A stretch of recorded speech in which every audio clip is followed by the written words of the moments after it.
پاکستان کی حالت بد سے بدتر ہوتی جا رہی ہے۔ اس کی وجہ صرف یہ ہے کہ ملک کے آئین کے ساتھ مذہب اور سیاست کا کھلواڑ کیا گیا ہے۔ جب تک آئین کے ساتھ مذہب کارڈ نہیں کھیلا گیا تھا، پاکستانی پاسپورٹ کی دنیا میں ویلیو تھی۔ 60 کی دہائی تک 10 روپے کا ڈالر تھا۔ پاکستان نے جرمنی جیسے ملک کو اس وقت قرضہ دیا تھا۔ پاکستان میں 2 ڈیم بن چکے تھے۔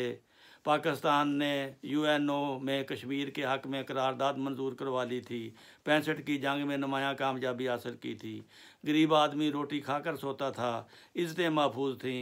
مہنگائی کنٹرول تھی۔ جب سے آئین میں مذہبی اور سیاسی تبدیلیاں کی ہیں، حکمرانوں نے مذہب کا سہارا لے کر آئین تبدیل کر کے اپنی حوض کا اسے نشانہ بنایا ہے۔ تب سے ملک پستی کی طرف جانا شروع ہوا ہے۔ آج اس بے یقینی کی حالت کو پہنچ چکا ہے۔ جب تک آئین کو تبدیلیوں سے پاک نہیں کر